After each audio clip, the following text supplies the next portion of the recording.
嚼嚼益达好自在 ，get 职场好状态。本节目由益达无糖口香糖独家冠名播出。Olay 美白实力派，职场发光就现在，7天亮14天白。本节目由 Olay 玉兰油赞助 ，AI PC 出手 ，offer 轻松到手。本节目由惠普星 Book Pro 14行业赞助播出。自信每一面，带感赢 offer。本节目由百度邦阿达帕林凝胶赞助播出。持妆无斑味，实力更出众。本节目由雅诗兰黛 DW 方气垫指定赞助播出。蓝河超多乳铁蛋白成长 offer 马上就来。本节目由蓝河绵羊奶粉赞助播出。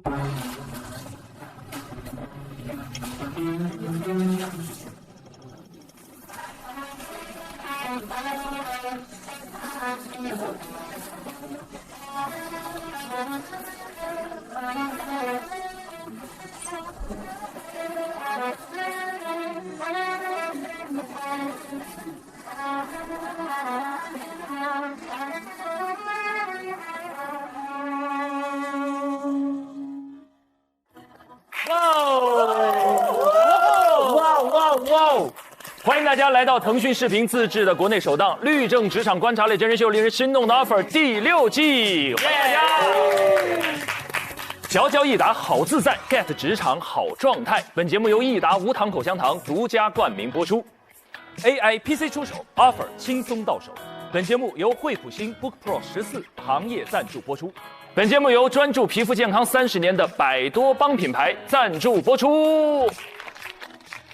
天猫双11正在火热进行中，好品牌、好价格尽在天猫双11。本节目由天猫赞助播出。欢迎加油团的各位成员们。上一期呢，实习生们完成了课题4的减刑陈词的考核，紧接着也迎来了课题5的发布。8位实习生分为控辩双方，将进行一场有关谋杀案的模拟庭辩，他们将真实的走上法庭进行实战。上一期两方评议出了各组的上庭人选，这一期我们一起来看一看这场精彩的庭辩将如何上演。一起来看吧。好。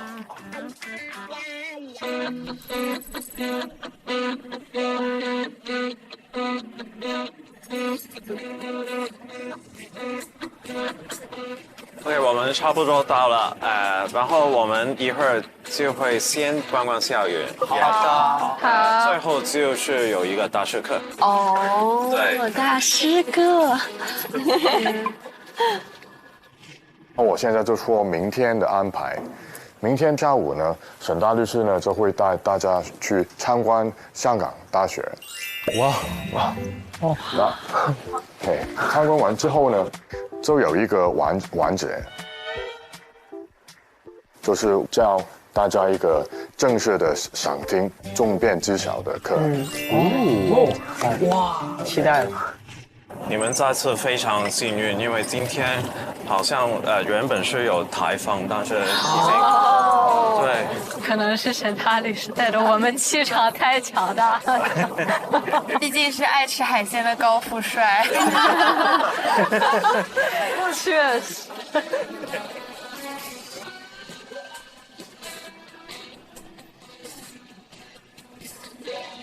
OK， 我们可以下车。好，走吧，下车，走吧。这里我好熟悉啊。港大是不是很大呀？还可以。这里是 G 楼，你们看到这里有3道门吧？有一个传说，就是这2道门是可以走过去的，但是中间这个就不可以。如果进了这道门的话，考试就会不合格。所以你们可以走那2条路，我走这个可以。全凭实力。这就是主楼，你们看那个钟塔，哪一个？这个吗？哦。OK， 这边。好了，这里就是本部大楼。哇，就是港大的 main building。真的感觉很有年代感。其实本部大楼应该是1912年建成，已经是香港一个法定的古迹哈。哦，1912年，100多年了。OK， 我们继续吧。那我放下。哇，这小楼好好看。哇，漂亮。这个建筑好好呀，中间有一个这样的结构。OK， 然后这里是中山广场，在这儿有很多不同的活动举行的。这个楼梯很适合拍毕业照。是的，他们学校绿化好好啊。对，有一种像逛公园的感觉。对。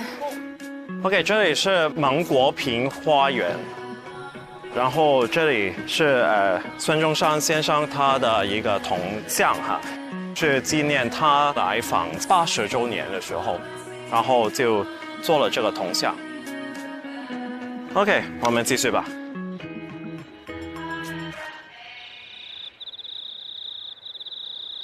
OK， 这里就是法学院的郑裕彤教学楼。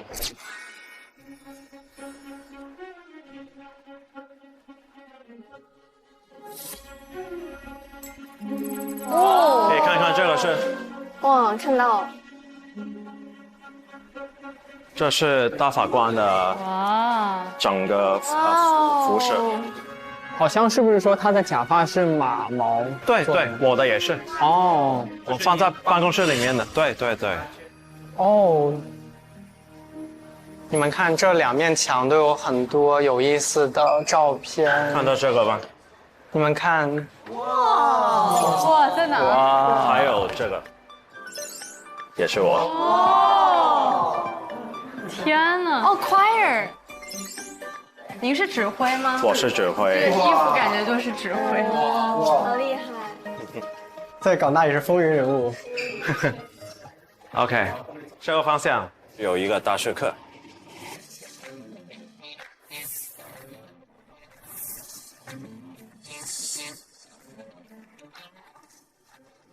哇！天哪！妈呀，好帅！哇哦！哇哦！哇！看到谁吗？师傅好。好帅，师傅这个登场。请坐。好的。随便坐就可以了。今天我也是你的学生。不会吧？坐2排。Well, without further ado, let's start. Welcome to this lecture hall.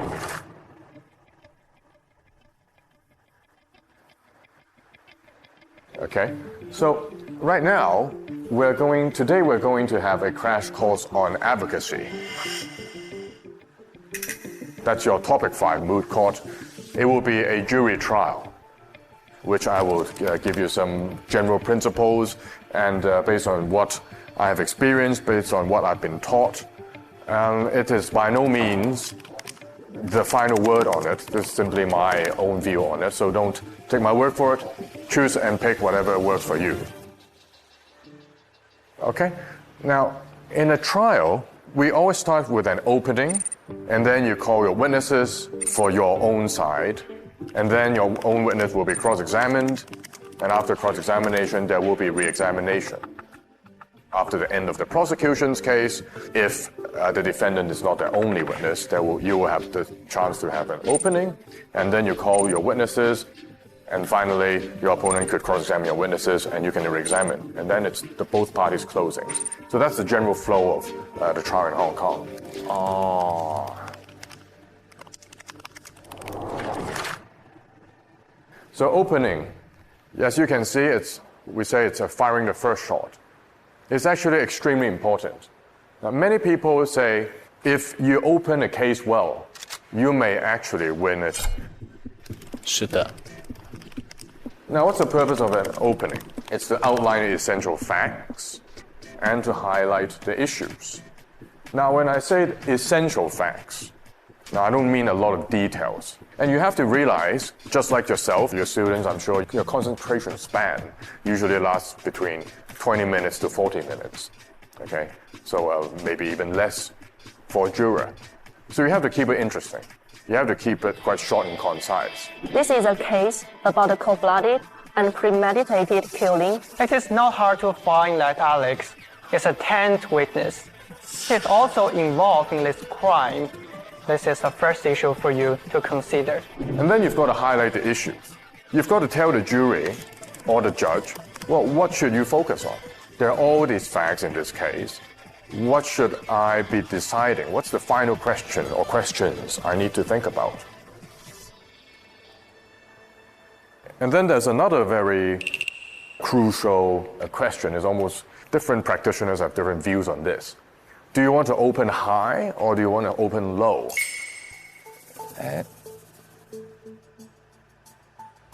If you open high, you are assuming that all your witnesses will be star witnesses. It is impressive to the jury when you first say that to them. You're telling them a perfect story. But the problem is, what if your witnesses, what if they don't come up to prove? Then you will lose credibility.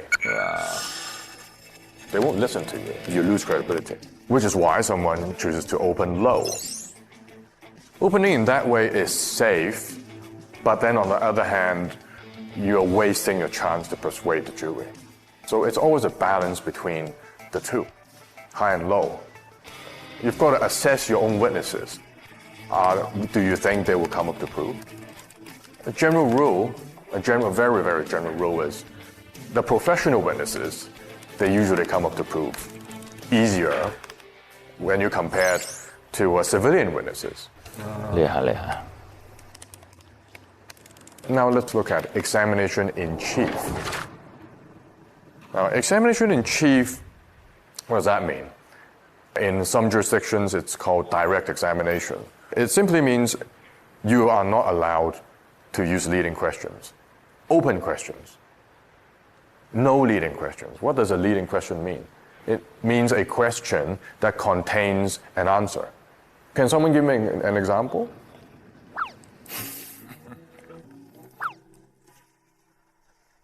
Why don't... Marco, can you give me an example?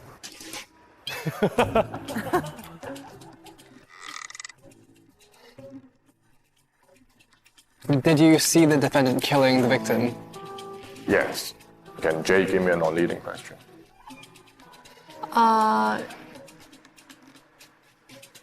Did you go to that place? What did you do that day? Right, exactly. Okay? So, a question that's non-leading is open. What happens if you ask a leading question during examination in chief? Your opponent will object to you. They will object to your questioning. Has she ever expressed to you in words about anything? Objection. Leading question. Objection. Objection, leading question. You need to think about how to lead without leading. You're linking this question to the previous question. And you're giving direction to the witness. And you're narrowing the issue down. Okay? This is a crucial technique. If you can use this properly, your examination in chief will be very smooth. You called Alex at 10:30. So what's the content of this call? I don't remember. I took my medication too. I was drowsy. No, I have no idea. I haven't seen it. I don't really remember. Yes, another very crucial, I'd say, tip, which I found to be very effective for me. I'm not saying it applies to everyone, but prepare answers, not questions.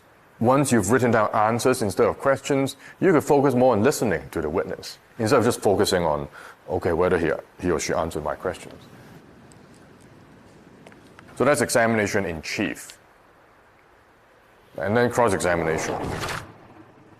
Every question you ask is actually a risk. Potentially, that witness will say something that's completely detrimental to your case. You never know. Okay?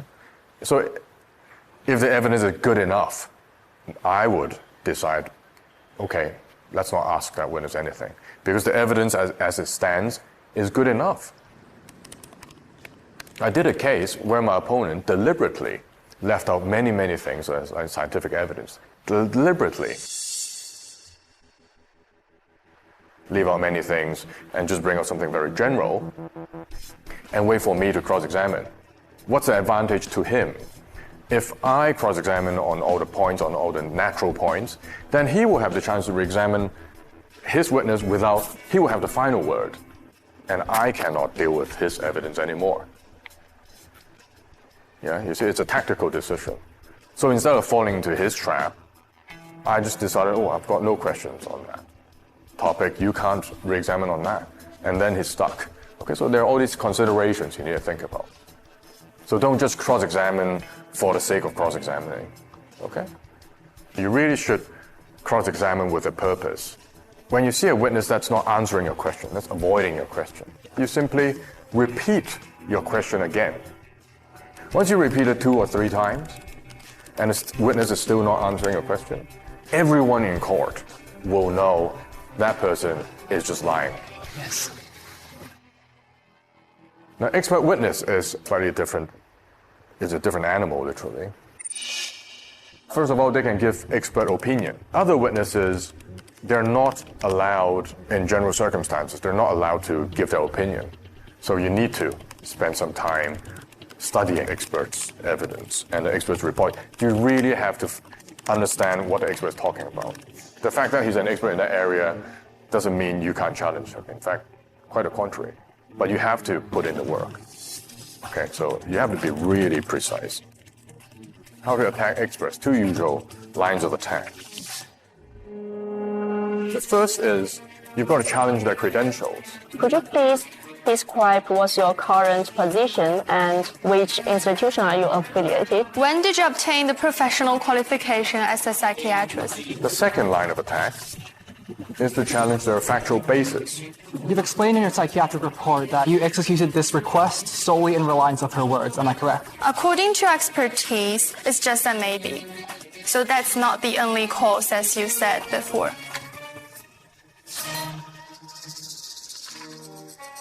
Now we're at closing. Closing submissions. This is where you must argue your case. This is where you tell the jurors why you win. Why should you win? I'm going to explain to you the evidence, the weaknesses in the prosecution's case, and then why my client's case is supported by independent evidence. Alex claimed Mandy bashed Robert for at least 4 to 5 times. But this testimony is inconsistent with the autopsy report. There were only 4 wounds in total. Or if you're the prosecutor, yes, I'm going to outline some of the evidence in the prosecutor's witnesses and to show that they are credible.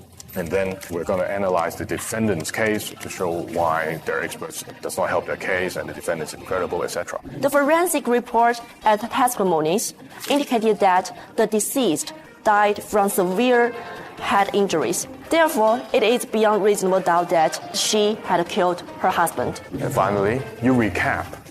You remind them what I've just told you. The accused meticulously prepared to murder her husband. From the evidence based on by the prosecution, they should reconsider the charge. And that justice should be guided by truth, not by emotion. Alex's testimony of the incident was full of illogical choices. This case must not be based solely on sympathy for a woman who claims to have been battered. Miss Mandy's freedom for the rest of her life is in your hand.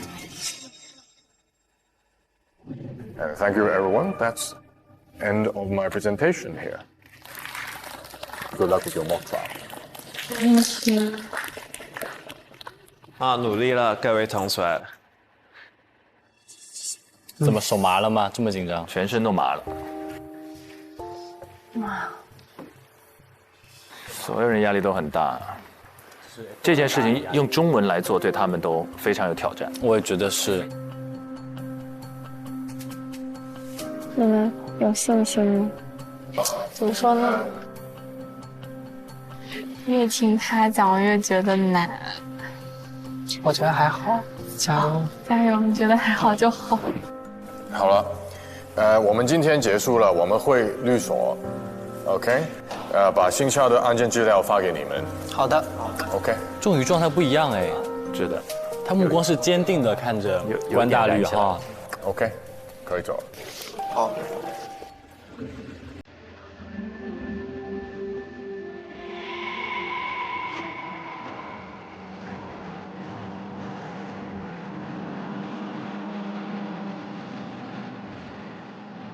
都不聊天啊？我们要开始看证据了。对，你们看完心情会好很多。刚才关大律师是不是发了一份新的？我现在打。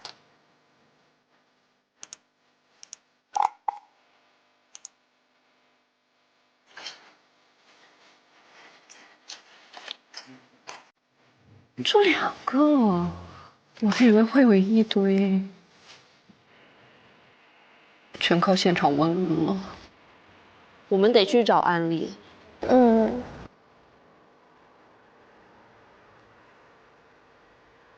哎，罗老师怎么一直戴着一副帅气墨镜啊？可能眼睛有点发炎，是不是？压力大，太卖力了，别的都是麦粒肿。太卖力肿。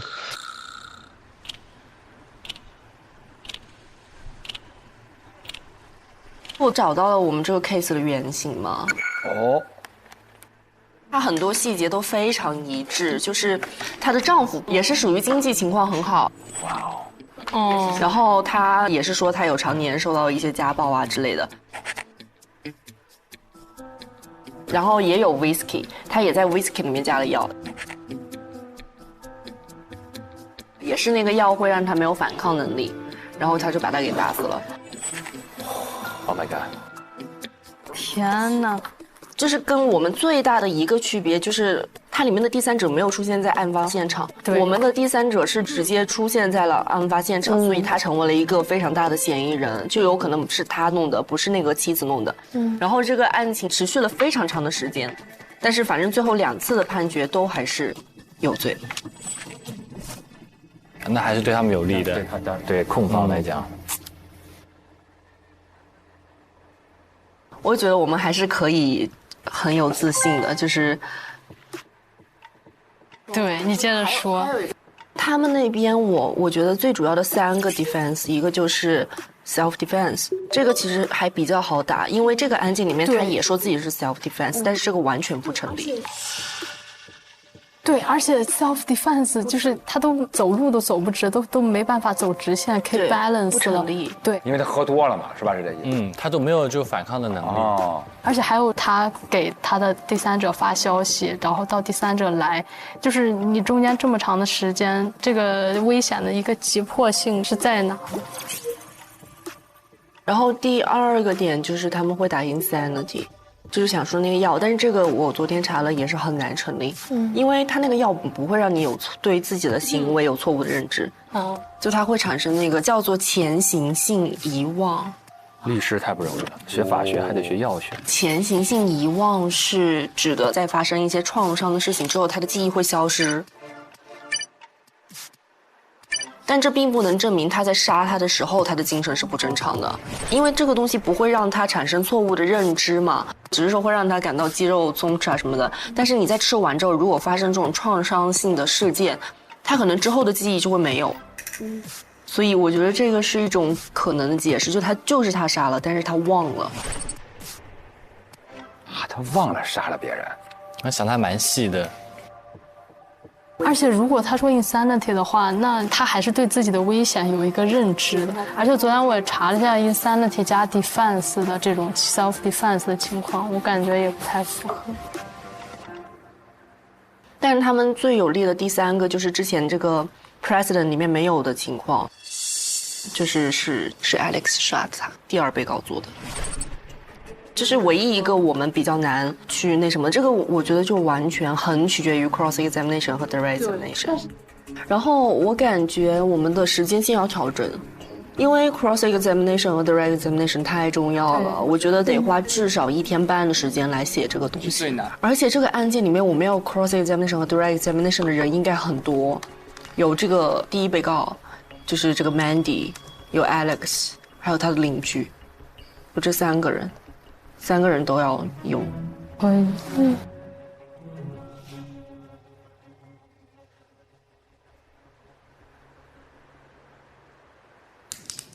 我刚把事实大概理了一下，我现在愈加觉得我们当事人很无辜，必须要给他争取到无罪，一个罪也不成立。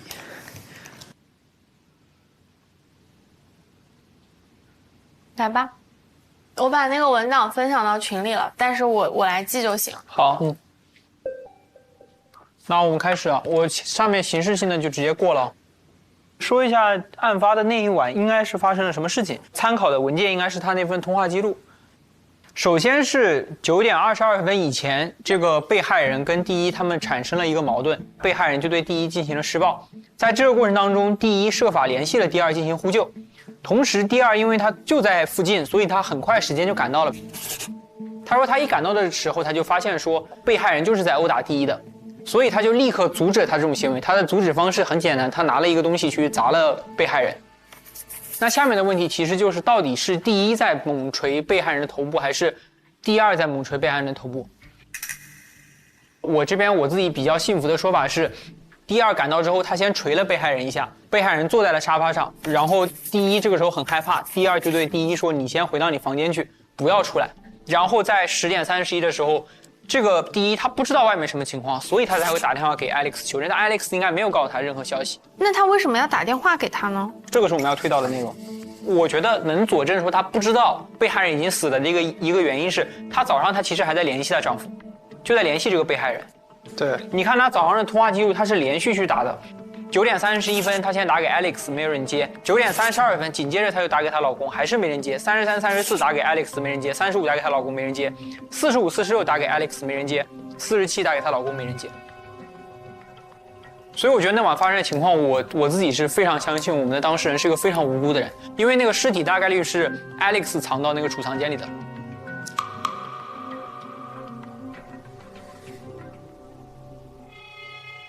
但有没有可能是他脱罪的表演？就是他故意藏了这么长的时间，然后制造这些记录哈。我觉得不能有太多的推导，包括在庭审里面，其实这种，我觉得可以通过另外一个思路证明，我们的当事人在2天之内没有离开过家，然后她是一个长期处在抑郁症状态、精神脆弱的一个女性。如果说她知道自己的老公已经死了，并且尸体在这个房子里的话，我觉得她不会2天都不离开家。哎，对，任何一个正常人都不会2天时间跟一个尸体待在一起。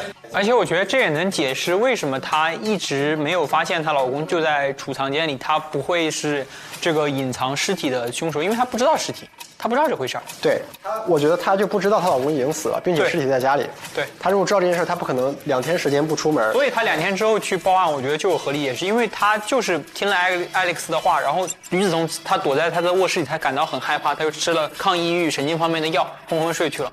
直到30号早上才开始去疯狂打电话去联系这2个人，发现一个都联系不上。那这个不是一个合理的 basis 吗？就像他说的，有各种各样的可能性，并不一定是我们所主张的这个 situation。而且我觉得，当现在这个情况下面非常不利于我们去主张一个 reasonable basis 的原因，是因为 Mandy 的口供里面，他那个 proof of evidence 很清楚的说了，我不知道发生了什么事，我不记得了。那所以其实相当于只有 one side of the story， 只有 Alex 的 story。对 ，Alex 的 story 就是完全不利于我们的。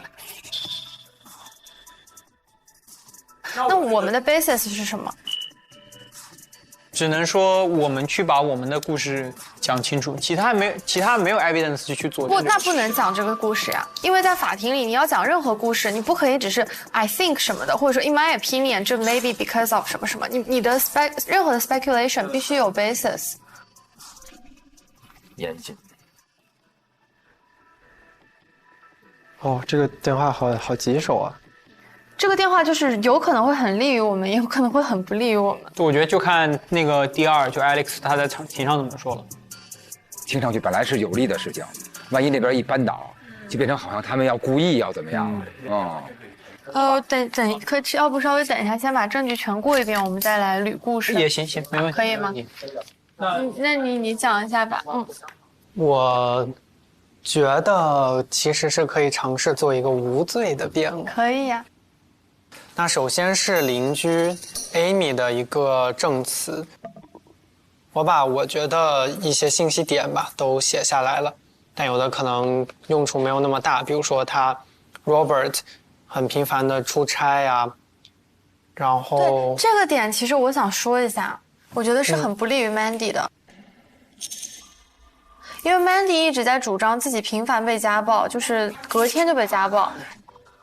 人家频繁出差，怎么可能隔天家暴你？回来打。确实，这个有一定道理。这怎么办呢？没有啊，你在被家暴的时候，你是处在一个很恐惧的心理。我的就比如说，觉得对我总觉得你一在家我就被打，你一在家我就被打。会不会有可能他有幻觉？他觉得自己在被家暴，其实这是个想象出来的人。你知道他会通过这一点不仅来攻击我们的当事人，他其实是会来攻击那个我们的那个 medical evidence。确实，那个医生说了，他也是 every other day 都会有那个。哦，我倒觉得这个有点，对，无关紧要。真的吗？一旦精神上面有状况，他的供词的可信度就降低了。对陪审团来讲，对我们相对好一点的点在于他没有具体的出差的对记录，对，然后再接着，是不是 Mandy 在测试使用镇静剂？但我们可以防守的点在于 ，Amy 她只是一个猜测，她没有什么实际的证据。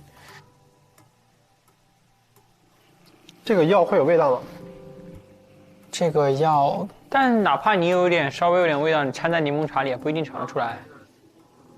哦，他 invited me for reviews。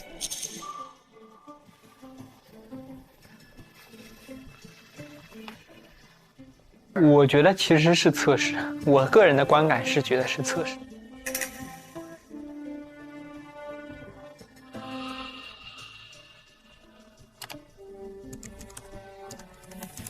难道我们的 Mandy 是一个反社会人格的杀人狂魔？好可怕呀！把这个思路赶紧给我在这里打住。开始质疑自己的那个什么了，就越想越觉得好像是那个 Mandy 干的。这个点挺不利的。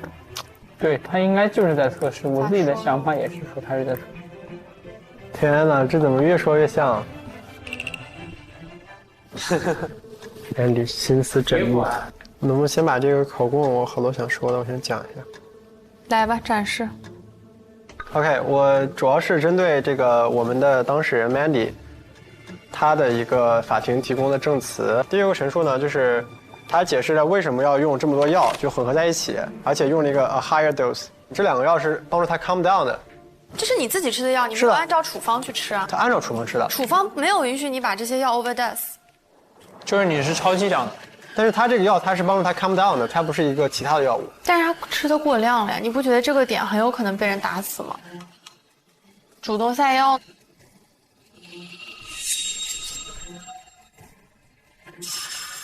就法医报告它比较不利于我们的，就是它那个 marks of violence， 它里面有说它没有任何反抗过的痕迹，它腹中有50毫升的那个棕色液体。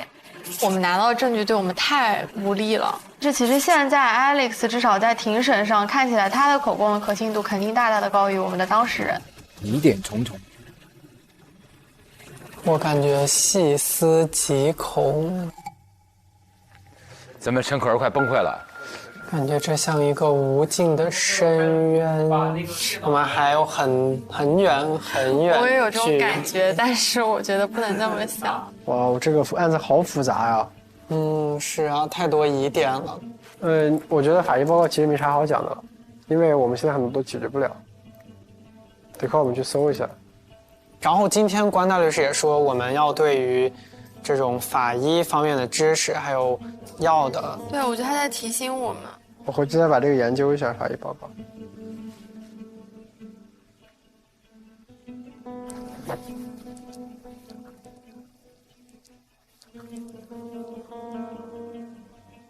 拜拜。先还觉得时间比较长，现在发现不够用哈，太不够用了，至少得1周啊！这你说他们准备的咋样？他们好像很有信心呢。我一直告诉自己不要这么去想，但是还是忍不住想。他们挺有把握的，我感觉。他们没有我们压力那么大吧？其实也。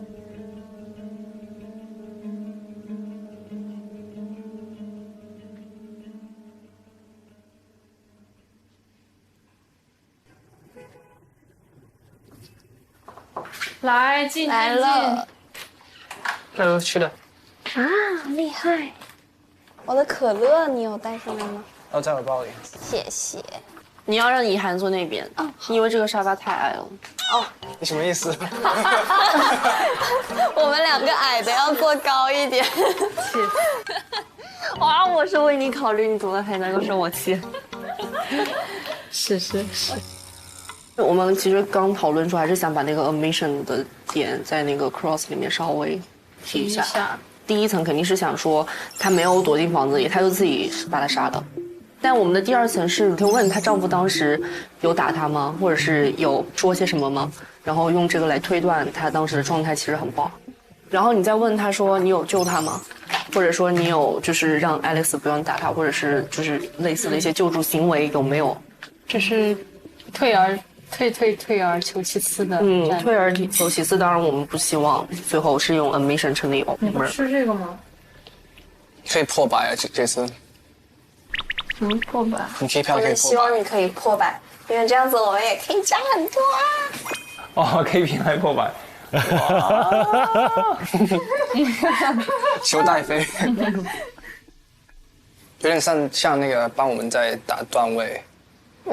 你也玩王者啊？你有玩？你玩对抗是不是？不是，但是我是中路。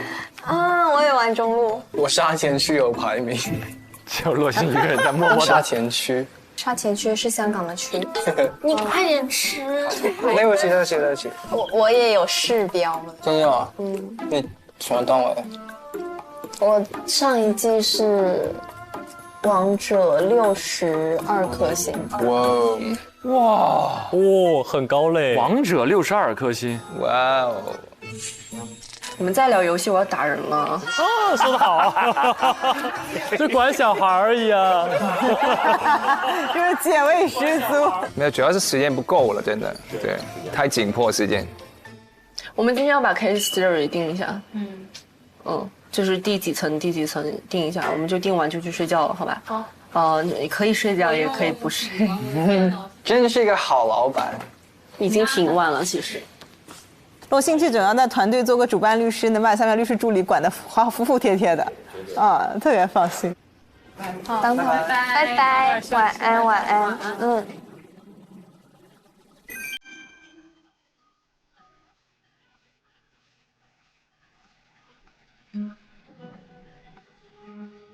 You could still see where the water was.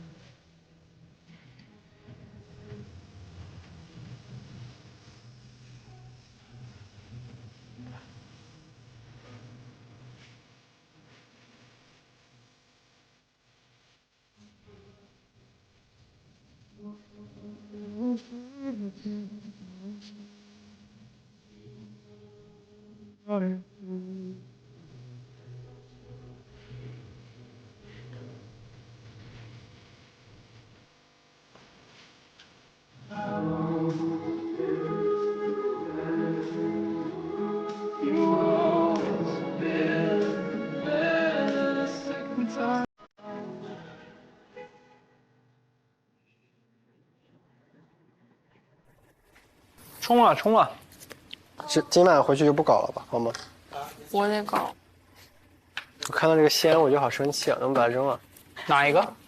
干嘛？你现在还觉得这个仙不好吗 ？Still really？ 不是看到什么东西？看到这个仙，他就觉得我的持方很差啊。可儿先选了这个变方，怎么意思？开始怪领导选择有问题了是吗？不是，我这个持方到底是就是问题在哪里？你告诉我。我们要防御点太多了。那他们防御的点不多吗？他们是进攻的那一方，他们有啥防御？就跟好人法一样。我们有啥防御吗？所以你们输了呀！你们毫无防备啊！最后我们就是化守为攻。我们输是因为我们的定义没做好。走，撤。你说的有点道理，攻击的那一方确实那个。我们是挑战者。哎，你这么说我就觉得压力更大了，你搞得我就又觉得很惭愧。跟你开玩笑。每天晚上就是攻击我的持方，昨天也在攻击我的持方。他们这个持方还有的选，其实有的时候你持方没得选，你就是看哪个客户来找到你嘛。是的。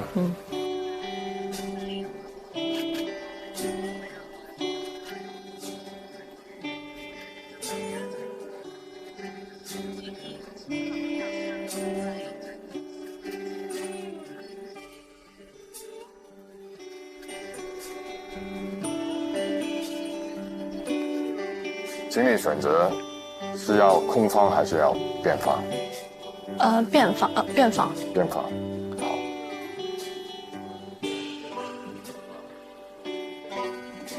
你选这个变方的时候，我都不想选你了。伤心了，伤心了。主要是他俩都没有 KPI，我觉得这个压力真的还挺大的，就是还挺想赢的。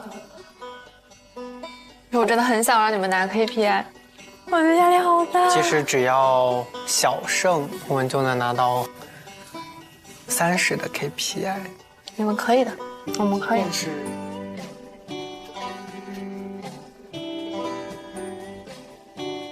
我越看这个证据，我心里越没底。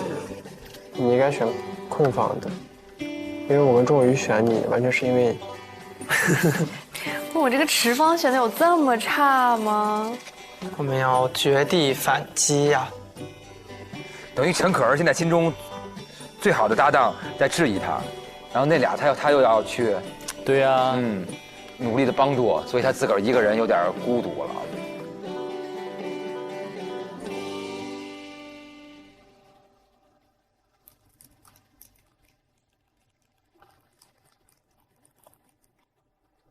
好，他已经在突破药物了。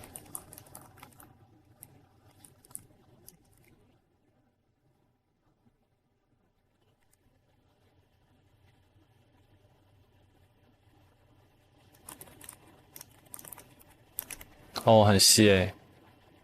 那查那药是吧？是。哦，45毫克。但我觉得我们还有一个可以防御这一点是这样的：如果说他是想下药，他完全可以直接下在威士忌里。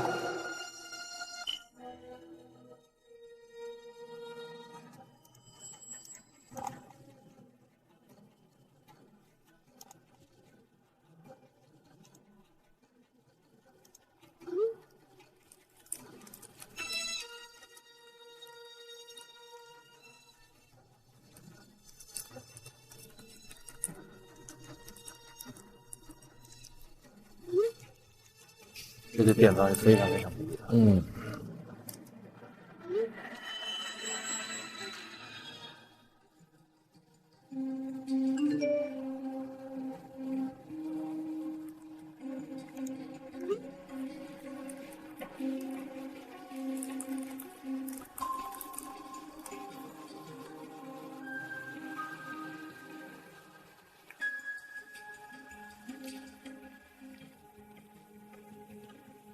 严重时可致死。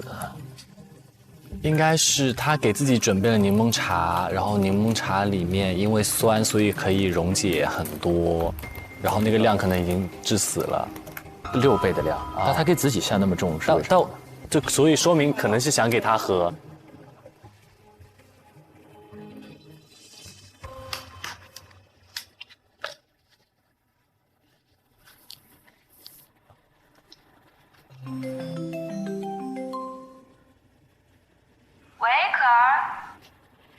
就是每次他们说他不喜欢这个持方的时候，我都觉得压力特别大，就是有一种感觉，好像别人本身也不想选这一方，就是因为觉得你选了这方，然后过来支持你一下，然后结果最后还让他们没拿到分。我就是觉得压力特别大，就感觉，哎，你别哭了，宝贝。是我觉得，如果是我自己选的东西，然后我自己做得好，做得不好，我觉得很自责，你知道吗？你看，就是队长，就是压力太大了。但我觉得很累，我想休息，因为我觉得有很多点都就是完全没有想好怎么去打，然后我知道别人都不想打这个持方，觉得不好打，然后我就觉得没有人打这一方，所以选了这一方，但是其实他们自己也不想打。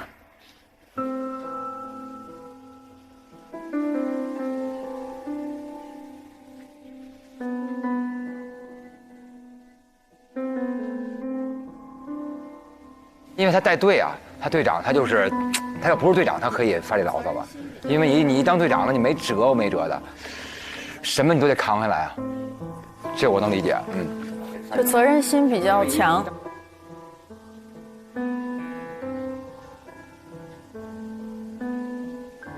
自己这边还有两位0分的朋友，哎呦，不容易。以他现在查到的，他觉得是可能会被对方打个完胜，你知道吗？1分拿不到，也能理解。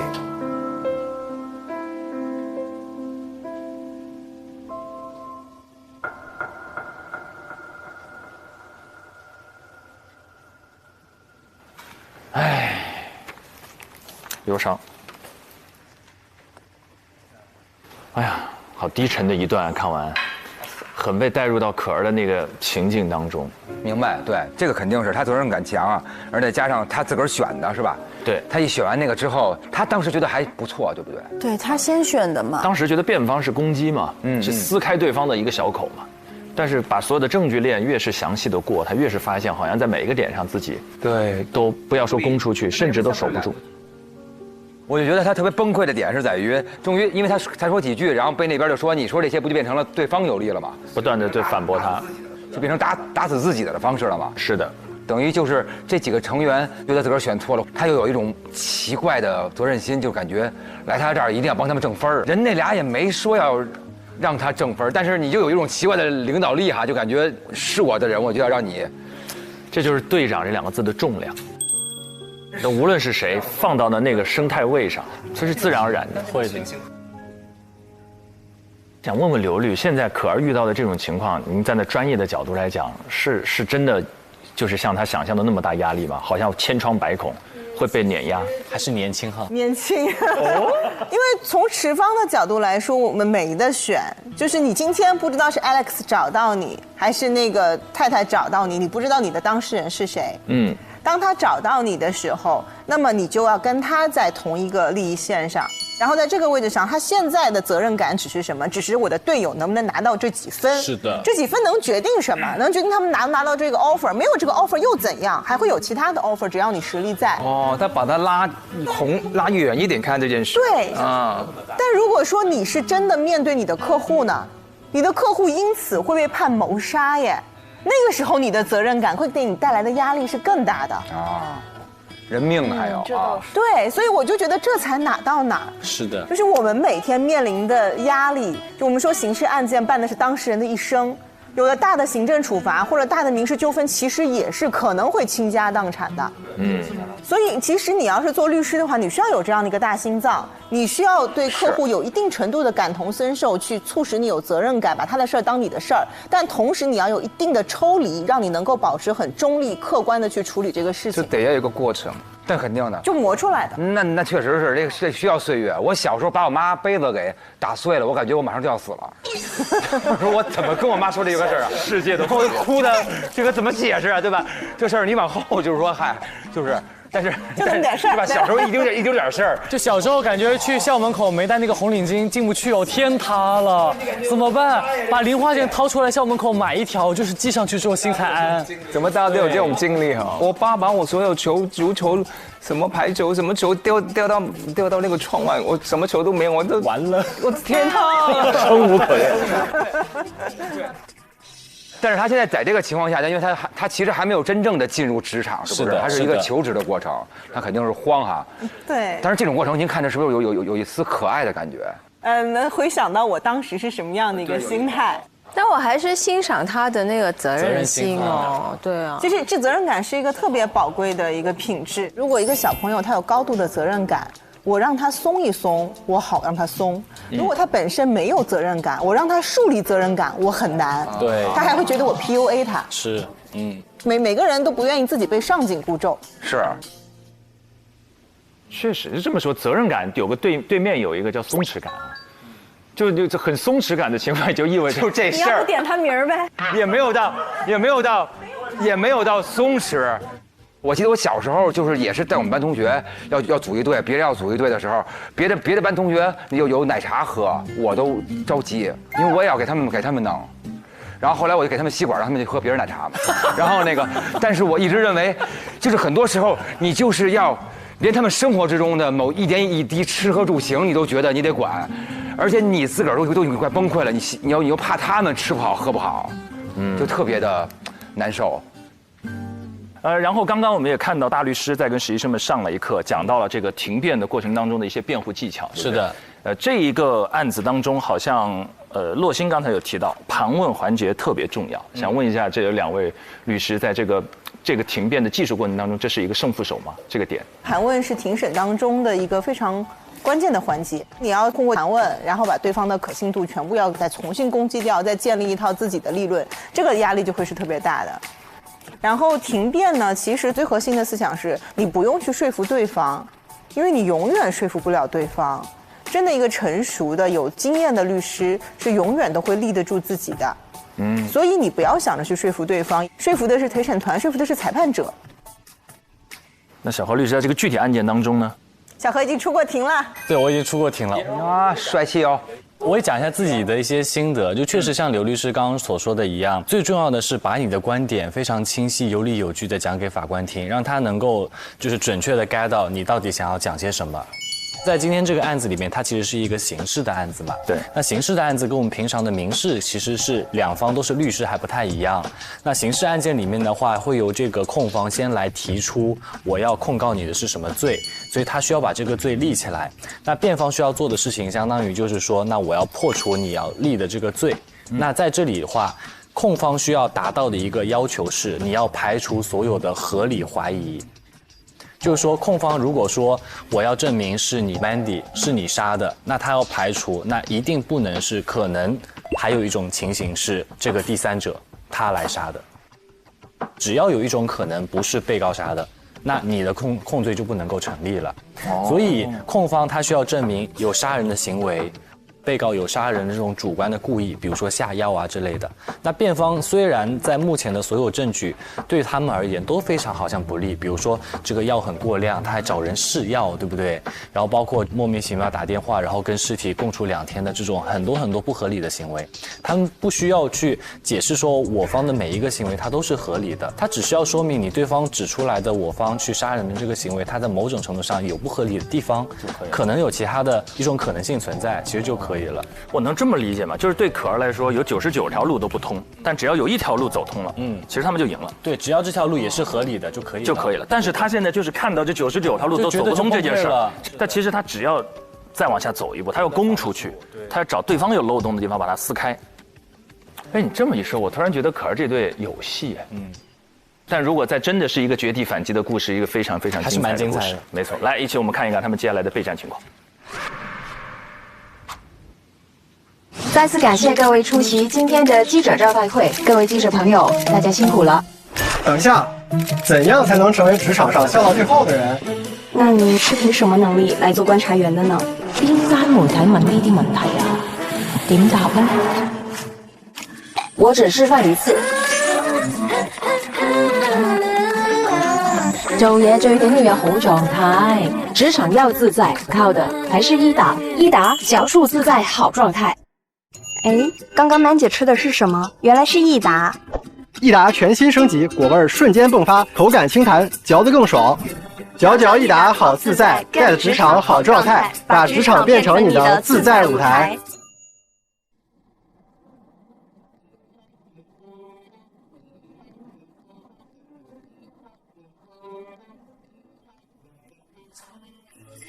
来吧。这个战斗啦！上班了，新的一天。走吧，家人们，加快步伐。他在干啥？先冲一杯咖啡吧。冲杯茶。我们今天冲这一包。闻着挺香的。就那个 Green 给我们的那个礼物，你记得吗？那我们3个人分呗，3个人分2包。四个，给可爱也冲一包。OK。啊，好暖呐！是。我也从喝茶改成了喝咖啡，一人半包，提神醒脑。拿个大一点的杯子吧。还可以啊，确实咖啡味没那么浓，就是。哎呀，开整。干活儿，干活儿，干活儿。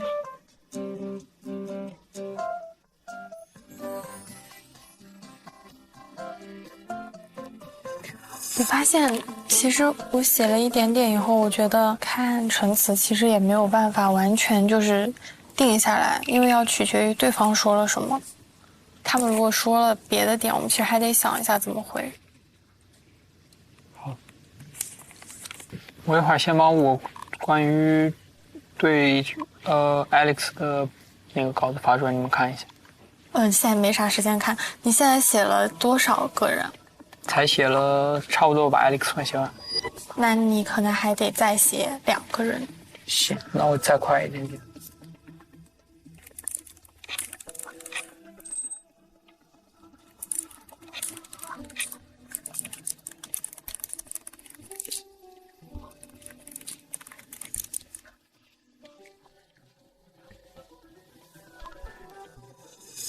别玩手机了。别插嘴，别玩手机了。好的。等输了有的时间玩手机呢。不会说。等输了，你的好兄弟们就可以一直玩手机到第8个课题了。对啊，我都快写死了，我都写2000字了，你在那玩手机，我真的要揍你了。还瘪嘴。你现在真的觉得一寸光阴一寸金？对，我真的很紧张。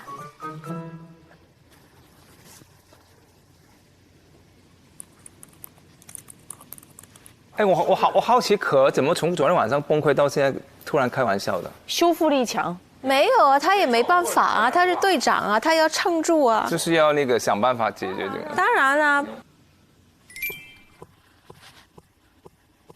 你们师傅来了。Hello。准备的怎么样了？比之前有信心了一点。不错不错。今天下午，待会儿晚上的时候，我们3个人给大家准备了一个酒会。哇！因为做大律师还是可能要有一些 social 的技巧，然后大家最近也比较紧张，所以大家可以去玩一玩，然后多认识些人，也可以给自己打通一下人脉。好的，好。7点半，所以我们6点准时下班，然后换了衣服就可以过去了。好嘞，谢谢。拜拜拜拜拜拜。收手了。哦，所以6点下了班有局啊。我上午把 opening 写完。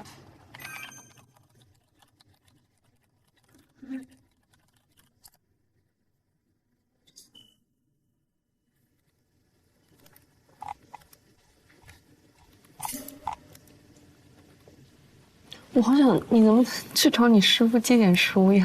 我吗？我去看看。因为你师傅不是做了10几年的律政司吗？我觉得他应该会有一些关于律政司起诉的东西。这些书基本上都是给 counsel 看的。那你们谁看得懂那个英文的具体的话，可以一起去看。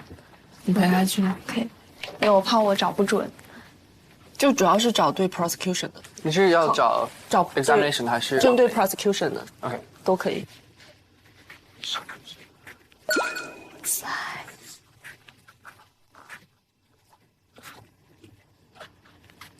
浅看一眼，他有什么书？有啊，我们可以进去吗？不太好，对不对？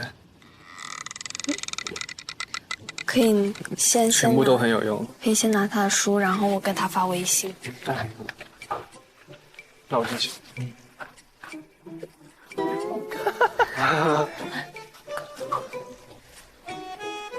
好了。我们借师傅的书。干嘛？笑死！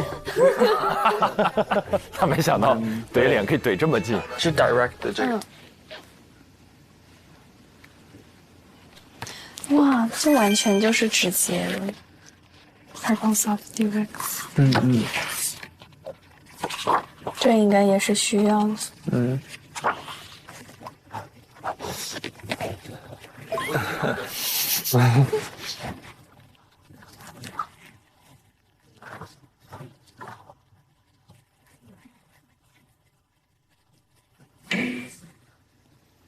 找了很多书。随便发2份给你。好，你这是做 cross 还是 direct？ 好，我现在准备先做 direct。好，请看这样。好，2个都有 direct。好，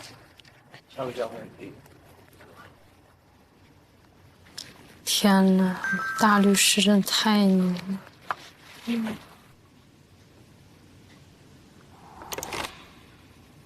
我觉得他给他倒威士忌也很可疑，在跟他谈离婚的时候给他倒一杯威士忌，就我觉得这是一个很关键的点。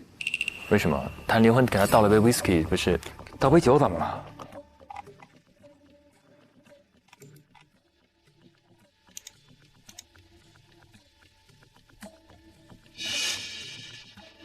柠檬茶的外形是不是和威士忌一样？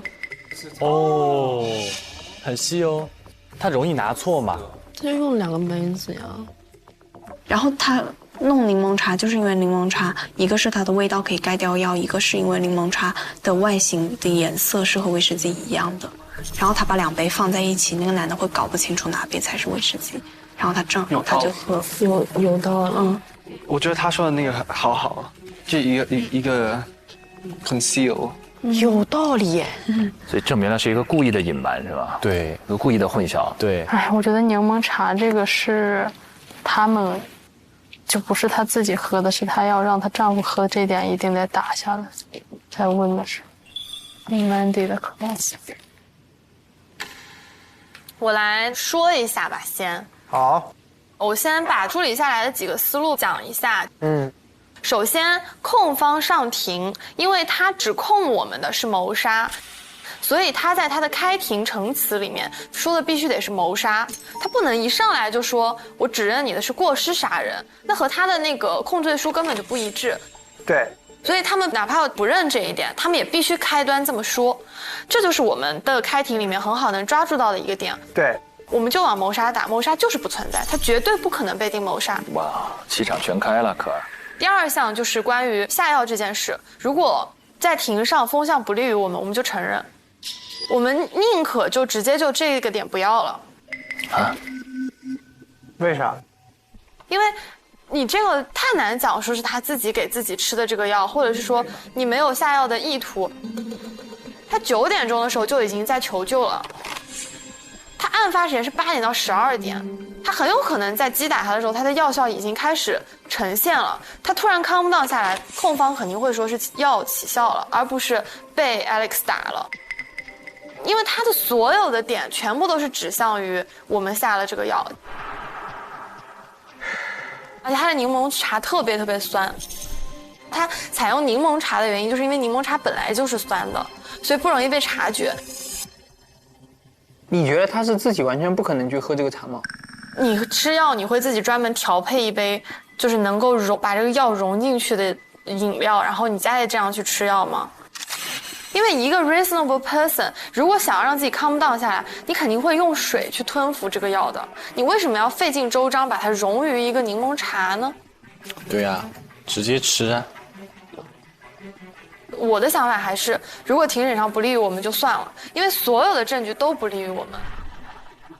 所以我觉得关于药那块，我们可能不能说就放掉这个点。我觉得我们就是你不是说所有的犯罪一定都是可以随你愿的，但他已经尽他最大的努力让 Robert 有喝下这个药的可能性了。我觉得这就已经非常的实锤了。是的。我能处理，因为我们一旦把这个下药变成一种故意的话，就这个案件就非常难打了。下药的这个行为导致的一切不利后果都要被我们承担。我下这个药的目的和犯罪没有任何关系啊，我最多只是我没有注意到我的注意义务而已。我下药的行为是因为我要离婚。你不需要与犯罪有关系，你只要下这个药导致他那个状态就可以了。你下药的这个事儿，其实对他的死亡到底有没有很严重的？绝对造成很大的贡献。因为我们现在是没有任何反抗痕迹嘛。对。你如果有反抗痕迹，你可能不会自己眼睁睁看着自己一直大出血。对。就不会有这个死亡结果的发生。对，我觉得是对他的死亡做出了非常大的贡献。但是我们那个药的那个点，你必须得做好准备放掉，因为庭审的风向如果不利于我们，在这个点上不断的纠结，只会降低 jury 对我们的信任。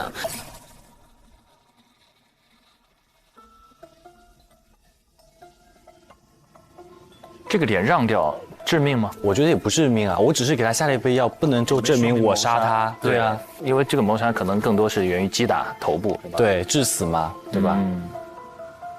好，我刚想到一个比较合理的解释，我觉得是这样啊，就是因为他自己的症状在加深，他其实是逐渐在加大剂量的。对，所以这个药有没有所谓的耐受性？你下了药呀？这个挺难说的一个点，就是因为我们的这个疑点不够合理，他的目的就是要诱导 Robert 喝下去。倒了一杯柠檬茶，我怎么确保你会喝呀？他当然不能100%的确定 Robert 一定会喝下去，只要这个概率够大，他就值得尝试。像你去害一个人的时候，你要诱骗他，本来就是一个成功，是一个概率性事件。还是要准备几层，就是到最后不行了再放。我没有不支持我们去就这个点展开辩护，只是我觉得有一定的难度。如果在庭上的风向不利于我们的话，我们一直执着于这个点，只会显得我们很尴尬。但是你不能把这个放掉，这个太关键了呀！关键是，我是认同志远的说法，我觉得我们这个点不能放，真的不能放，放了挺难听的，挺难打的。我得做点检索，你稍微等我一下。来恢复一下好状态。还得是你，终于太棒了。来，可儿恢复一下状态。谢谢，这么多。姐姐不要生气了。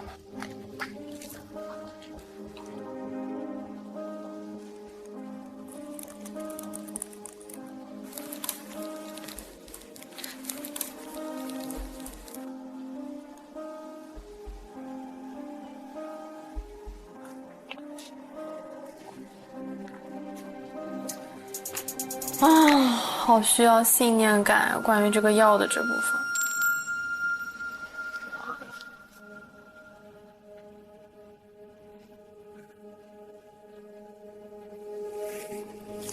先写吧，写的时候估计就有思路。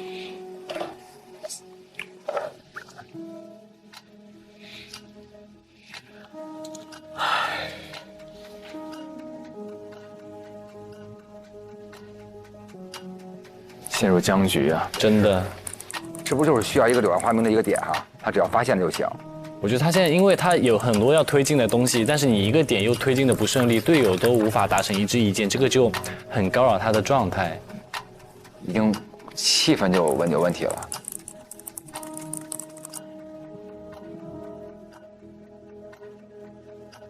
感觉搞压力好大呀。我也觉得。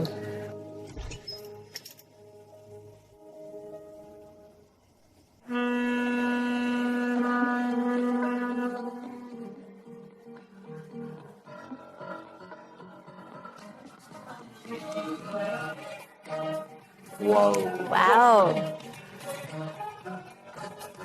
这都来了呀！哇哦，换了衣服就来了。是的，也是，也许换换心情啊。是，转换一下，放空一下，芊芊。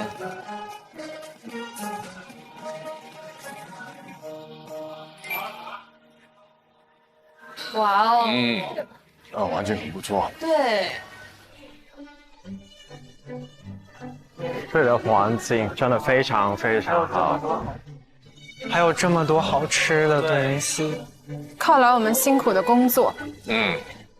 Hello. How are you? Hi. You're pretty. Good. Oh, we have to pretend okay. I was told you are going to wear tux. No, because they told me that you were wearing one, so I said I don't want to compete with you. Really? Okay, okay. Hello. 哇，你就一樣咁 fit。哇，咁講腰紅走嚟白咗。唔走唔走。啊，點啊？你講 OK 啊 ？Very good, very nice, yeah. Yeah. Ladies. Oh, you're here. 哦，沈大律师在了。Tracy is my wife. How are you? Thank you for coming. It's like being in Portland, America. Yeah, you remember? Mac 嚟，Robert Rio 佢留垃圾俾我哋，留垃圾俾我哋。原先今晚想請阿 Granville 嚟嘅，不過冇 contact。我都冇 contact。Congratulations.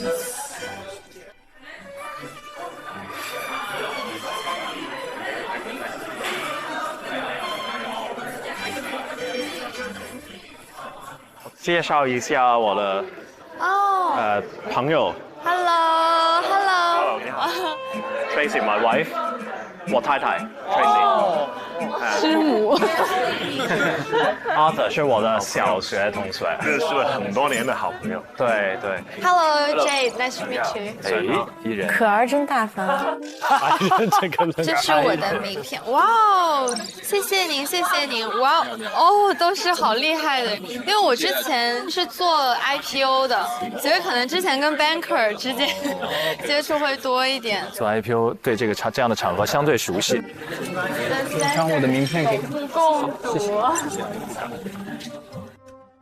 子辉能做的最大的努力就是还在这个场子留下来，不跑出去，有一点点手足无措。对，假装在听，其实魂已经飞走了。我的名片，谢谢您，谢谢您，有幸认识沈大壮的老婆，谢谢您，谢谢哟，谢谢，哇哦，您的名片上还有您的照片。你看可儿手上已经收了一摞了，都是好厉害的人。紫薇，咱就是说第一张出去。现在在哪一个院校？我是中国政法大学的。我是人民大学的。他们都是非常非常优秀的同学。没有，也是在跟着您学习。你好，双燕紫薇。谢谢。今天我说您妻子今天这个红色的衣服特别好看，在一群黑色中间，对啊，特别显眼，特别漂亮。可儿真的可儿无缝融入。来过来，我的师傅。Hi, my name is Michelle. I'm James. James. Hello, Michelle. So nice to meet you. Thank you very much. I heard of you from Annie. Yeah, I was following him 13 years ago, and I've learned so much. Well, thank you very much. She is, as ever, very kind. 洛欣也有自己的融入的方式。What sort of law do you hope to practice? I'm not pretty sure yet, Okay. but I will figure it out during my practice. So, where do you come from? I was born in London. I came to Hong Kong a long, long time ago. And then I was away for quite a long time. I've been here for 30 years. 30 years. Yeah, I heard of you from Annie, and in my impression, you are such an excellent lawyer. Well, that was when I was younger. 英国老绅士的感觉哈，确实。这位老先生看着不知道为什么感觉特软和，这个人哦，这个人有一种很慈祥哈，人挺好的感觉。对。嗨。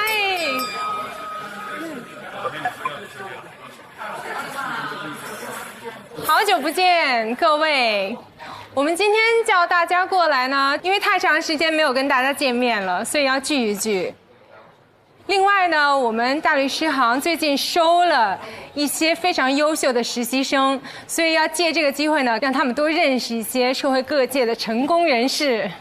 所以希望大家多多指教，教他们一些自己的特长和专长，给他们适当的教导。We need all the interns to come to the middle to introduce themselves to everyone. 爱人，真气。Because we are very efficient, and that's the fastest way for us to know who they are.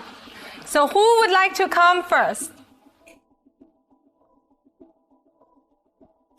怎么还有这种环节啊？好可怕啊！谁会第一个？文翰还是 Marco？ 要命了哦！文翰。Always try to be the first, right? First person has advantage. 文翰。要求用英语吗？不知道啊，应该 English and Chinese. And okay, I will be the first. Yes. 王文翰。Okay. Yeah. 文翰是必须的。你们要是压灯能压这么准就好了。And hello everyone, my name is Wang Wenhan, and I'm now a postgraduate student in Renmin University of China. And I wish we can all have a good night here. Yes, thank you. 第二个会是谁？仲瑜。I will go. 仲瑜可以，合理，可儿非常大方。得体啊。Hi everyone, my name is Jade. I graduated from the University of Sydney with a degree in law and arts, major in film studies. I ever worked at Freshfields, one of the Magic Circle law firms, and I joined the Busy to the Bone team, the global ECM, Hong Kong IPO and compliance. Just as you know, really study well. I found my passion for it growing. 自动的。然后我觉得学法就是学了一种新的思维模式，它就是像和我原来思维模式并驾齐驱的那种感觉，然后让我感觉学习的是一种无数智慧的结晶，所以我觉得很喜欢法律。然后今天跟大家在这边，我也觉得很开心，很高兴认识大家。Cheers！ 漂亮，双语自如切换。Who's next? Okay, hello everyone, nice to meet you all. My name is Grady and my Chinese name is Chen Zhongyu. I graduated from the University of Toronto in the Rotman Commerce program. Hello everyone, my name is Eric and I graduated from Zhongnan University of Economic and Law in mainland China. My name is Yihan Luo. I just graduated from UChicago Law School. My name is Michelle. I graduated from Tsinghua Law School, and after graduation, I joined an American law firm. I'm 20 years old, and I'm also very nervous, so let's all get very intoxicated. Cheers.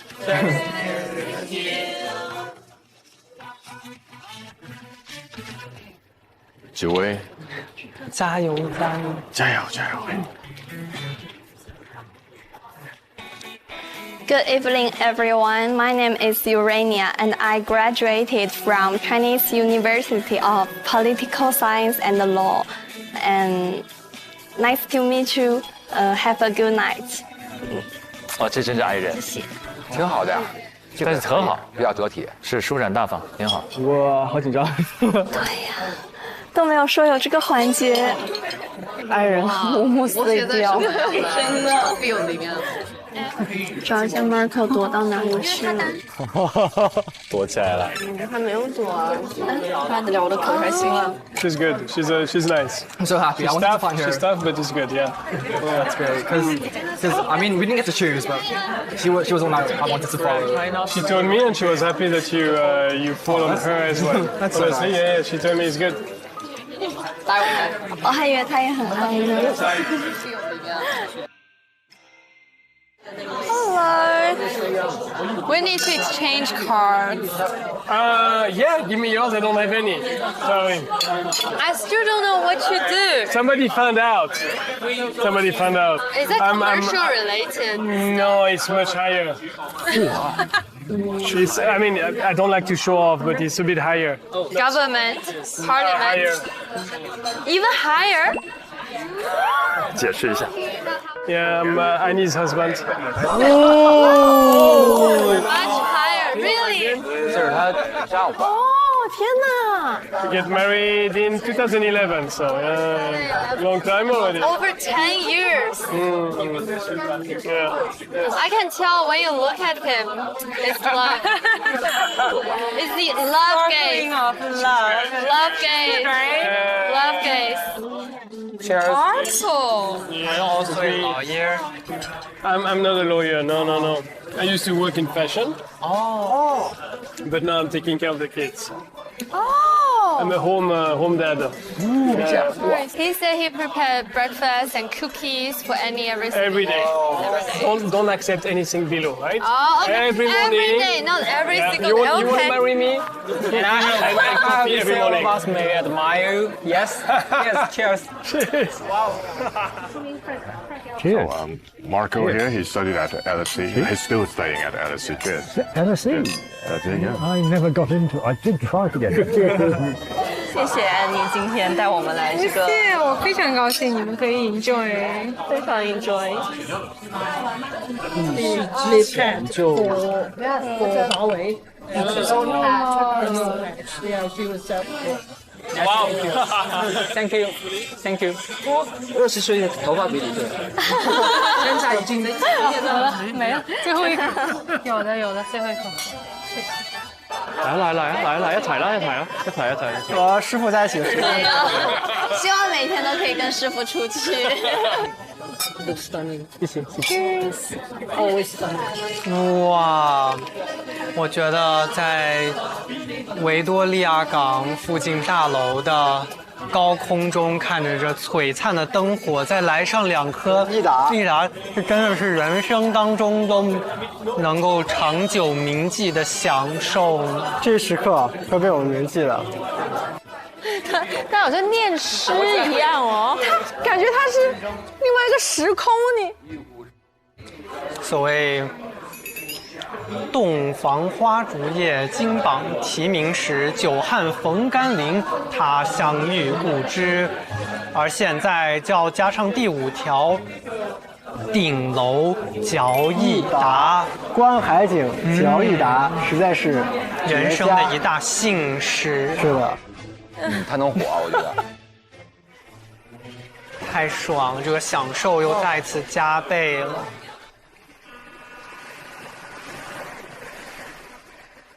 师傅，我推荐这个，好好吃。八角鱼是吗？这比我想象中好吃多了。我一直描述这个，真很好吃。好，我再来一个。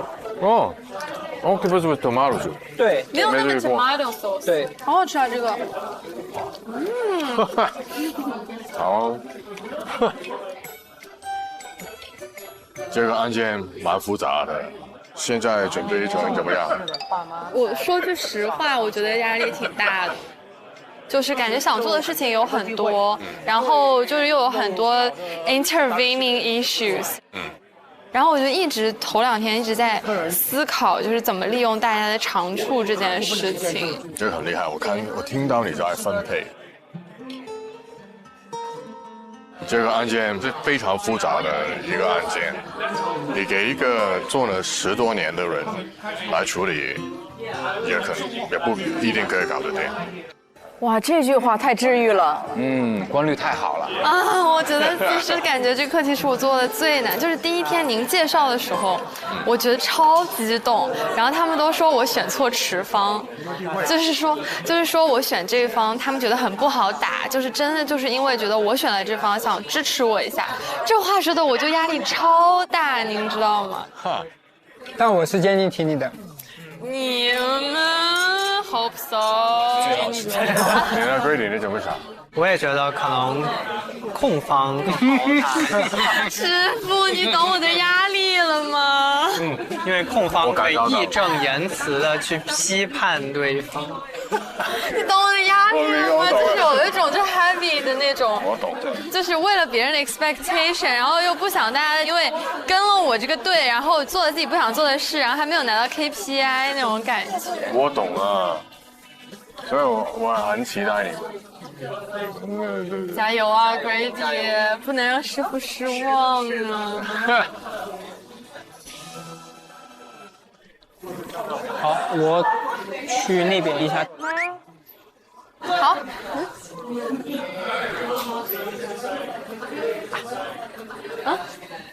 没有，就是感谢一下，因为我觉得确实不是，我觉得确实作为组长而言，我觉得你的压力其实是蛮大的。我能 get 到你自己此刻的处境。文翰懂事儿，这是真的，所以说的。我跟仲宇，我们俩目前而言 KPI 是0分嘛，是非常希望去能拿到这个 KPI。那不论是从你自己的角度，还是从团队的角度，其实你都非常希望说我们能够共同加油去拿一个很好的成绩。那你其实去背的东西，其实就会比我们更多。在这个课题上，如果能拿到 KPI， 对他们来说也很重要。是的。如果这个课题上带着他们输了，我真的觉得但我们队长很强啊，其实我觉得队长是的。天哪，我压力好大呀！我们拿到证据对我们太无力了。哇，我这个案子好复杂呀。是啊，太多疑点了。我觉得很自责，你知道，但是我又觉得有很多点都就是完全没有想好怎么去打。绷不住了。就我觉得我说我做个人站的时候，其实我不怕输，就我觉得那输了没事儿嘛，就是下次再赢呗。对，真的这真的是我第一个很怕输的课题。我跟你实话实说，是真的很怕输，你知道吗？对，我能理解。你后面其实更多的你不需要把这个东西去压在自己的事情上，你更多的你要勇于说把你的后背给到你的队友，然后让你的队友去承担一些，我觉得其实是 OK 的。真的，我不想你们熬夜，其实我也不，因为尤其是看到别的，就人家早走了。拜拜，拜拜。就人家也早走了，然后人家好像也挺轻松的。因为一当队长就开始关心大家的一些莫名其妙的点，吃的怎么样，喝的怎么样，睡得怎么样。是的，这队长不好当。去找可儿他们聊会天吧。可儿了，我的组长。大家并肩作战，同气连枝，因为太逗了，这是他的幽默感。Come on，我们小组加油！共饮此杯庆功酒，提前庆功一下。大鹏一日同风起，扶摇直上。不是又直接 win 了？那等会到时候没 win。不是直接 win 了，就是你有的时候你得。大方向你得把握，这个没问题，但是其他的有一些分工上的东西，你该分给我们的你得分给我们，你不能说你所有东西都是你自己来。我们不希望呈现出来一个结果是，我们每天晚上1点钟就睡了，你要熬到3、4点，这是我们不希望看到的事情。我们不希望看到我们的组长，我们即将上庭的一个成员，他很累，他觉得说他很多事情他交给我们不放心，我们不希望呈现出这样的效果。别说，可儿都快人脸婆娑了。没有。其实我们的诉求因为是一致的，作为我们个而言，我们很想拿 KPI；那我们作为一个 team 而言，我们很想去赢得这个 team。不止赢得这个 team， 为一个无辜的人争取了他的自由权利。可以，你看说开了就行，挺好的，好一点，好一点。这个氛围好起来了。可儿 ，Hello。哦，我突然意识到你们可能没有哦。非常欢迎你的加入。Hello， 那我们一起来一个吧，一起来一个， Come on， 一起来一个。我拍一张，拍一张。好呀，好呀。预祝辩方大获全胜。闭嘴！这个人真的酒没得喝。我跟你说，你但凡换一个人，你已经就是被大家都拉黑了。来吧，预祝大家赛出水平，赛出风格，赛出水平，赛出风格，赛出风采。干嘛？干杯！干杯！干杯！干杯！好，谢谢。真棒，真棒，这种氛围很舒服哈。酒会局，这段看完之后，大家对谁印象比较深？温汉，哇，你感觉这个人活了，对吧？活了。我看好厉害，他特别会放松。对，他跟可儿2个人算是最游刃有余的嘛。启乔和可儿都是属于也挺放松的。启乔那是因为他是英文水平最高，所以他跟别人聊天的时候完全无障碍，不用想那些事情。那种环境不一样吧，就是他这种比较外国的这种交流的这种方式哈。而且他跟可儿风格不一样，可儿可能会更大气，然后更就是滴水不漏。对，启乔是有一点带一点幼稚的小真诚，会让你这掏心窝子说话。对。小何，你们这个行业要定期去酒会？会偶尔吧，偶尔会有这种。如果需要你代入一下刚刚的那么多实习生，你的风格跟谁最像？如果是之前的自己整个状态，可能跟紫薇还是有点像的。啊，真的假的？就已经到有点怕的程度了，是吗？就我以前啊，就是我们当时 offer 刚刚录制完，我不是录制人家律所嘛，然后那家律所没过几个月之后，不刚好有一个年会，我们那个年会类似这个，我们是在那个黄浦江上一艘游轮上。都是我们所内很多那种高级的合伙人，但大家穿的都非常的得体光鲜，然后我们几个人就上去了之后，就也要就是拿这个酒杯到处走嘛。那个时候完全不知道要干嘛，我就很想就找一个地方，就是一个就小的一个地方，我就躲进去。然后比如说，那就是别人来找我的时候，我说我来了，我刚在那个哪，其实我是躲起来了这种状态。哇，对。但后面你接触多了会发现还好，因为是你自己想太多了，就人家可能只是想认识一下你，我们互换一个联系方式，也许之后有一些合作，对吧？大家就可以有一个比较熟悉的状态了。但是我就想太多，我说我不知道该说什么得体，我就怕说错什么话，然后就又没有什么共同的语言，我难道问说你打王者荣耀吗？好像也不合适。也可以啊。也可以啊，万一人不行，不敢问出这句话嘛哈。但后来发现有些律师他们就合伙人也打王者荣耀啊，可以。但是其实大家都有共同点哈。我以前最嗨的一件事就是去这种，以前最嗨，拿酒杯就在，然后只要人聚，我看超过了5、6个了，就开始说一句非常冒失的话，就尬住了。比如呢？我说你们是不是还没有意识到，你们每个人都非常的喜欢我，然后我就走了，然后我就去那边了，就类似这样，因为我非常反感这种场合，但是有时候推不掉，然后我要让我自己跟带我去的人看见我真的很不适合这样的场合，对，然后就故意在一个人群里头说一句冒失的话。厉害。纯叶会是风生水起的模式吗？我其实是紫薇。哦。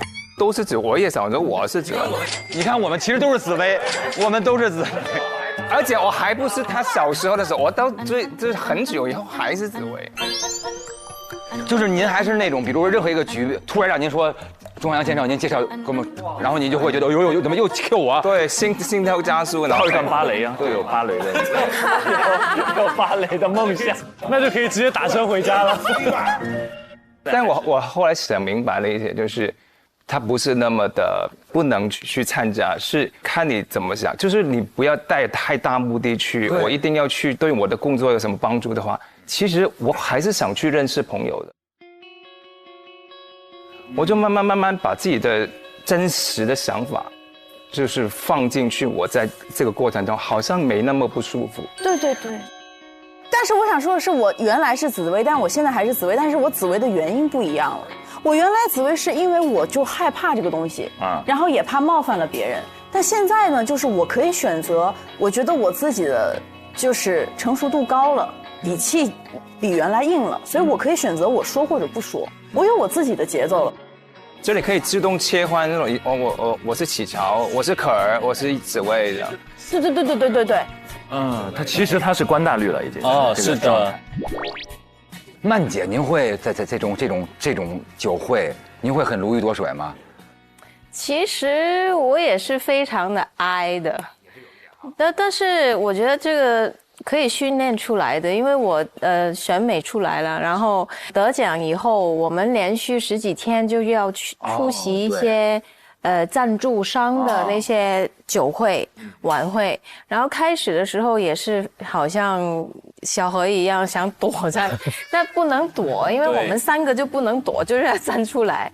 然后去了几场之后，然后就习惯了，麻了啊。我记得有一个老板，他就说啊，很开心，见到你啊，今天啊，很开心你来到我们这个公司啊，什么什么。我说啊，谢谢你的邀请，我今天也很开心啊，其实我也很喜欢你们的产品啊，什么什么的。之后他请我做他的代言10几年了，就是开始的时候我是很陌生的，但是去了好几次以后都习惯了，然后就开始学到一些技巧了，就是什么技巧？其实也是说来说去也是那几句。是哪几句？学一下。对，我们学一下社交小技巧。他肯定是啊，你在哪里念书啊？我说我在哪里念书啊？然后你说啊，你那么成功，你的产品是怎么研究出来啊？什么什么，他就很一大堆话就说出来的了。哦，明白。就是让企业家说他成功的故事，这个厉害了。您想看他这话多有水平？